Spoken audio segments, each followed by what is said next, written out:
Randy, what's your first ever memory of the Daytona 500? Daytona 500 morning, would wake up. We would drive down with motorhomes, 4 or 5 of us, camp, families. And then my dad would go early in the morning when they woke up for general admission tickets, and he'll buy general admission. And come back, and we'd go in the general admission side, which was down towards turn 1, and the grandstands were very full in the center.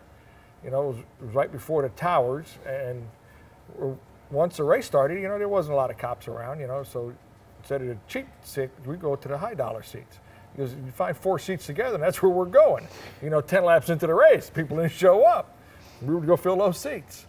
The year Petty and Pearson crashed, it was right in front of us. We were top row at the brand new tower.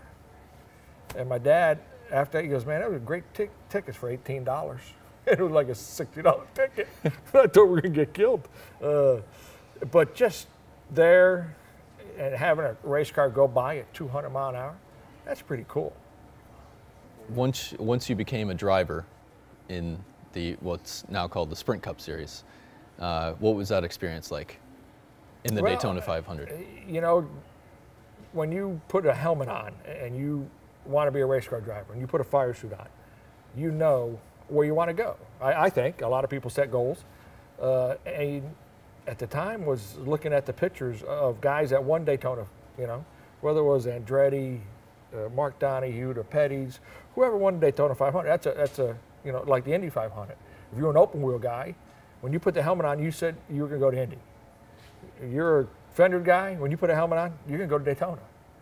And that's what we all wanted to do. And then when I had a chance to do it, it was really, really cool. And it almost killed me. But then I come back and won 3, Busch Series races there. I have 3 of those 300-mile trophies here. Very proud of that. 3 different race teams. So then once you do that, you're like, okay, I can do that. Daytona 500, I only did it once. The first time I tried it, it darn near killed me. And a gentleman that told me, see me 3 days after I flipped, that I pulled a clump of grass out of your throat, and he says, you started breathing again. So it kind of had me vapor locked, I guess. The old open face helmet, and I do remember taking a deep breath. Richard Petty had told us in the rookie drivers meetings, if you're going to hit something, you're going to hit it very hard. You're either going to slide a very long ways and then hit it, and it's going to hurt. He goes, or you're going to hit the wall and then you're going to slide. He says, either way, he says, if you're sliding and you're going to hit, tighten your belts, grab the steering wheel and take a deep breath.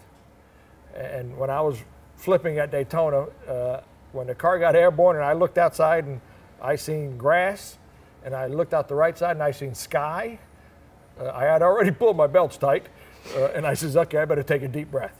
And when I took a deep breath, obviously I inhaled a bunch of grass and all that crap. And luckily he pulled it out of my throat. So it was good. So now I have an excuse to be like I am. That's what I use.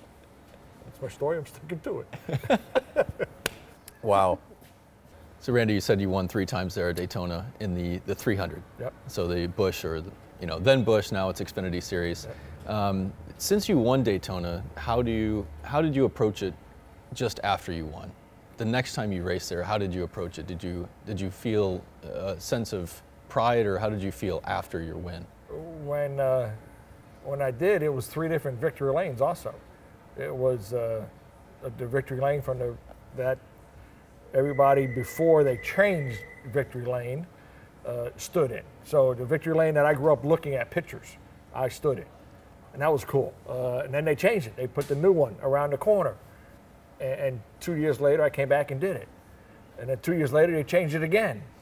So it's been pretty cool that I won 3 in 3 different victory lanes.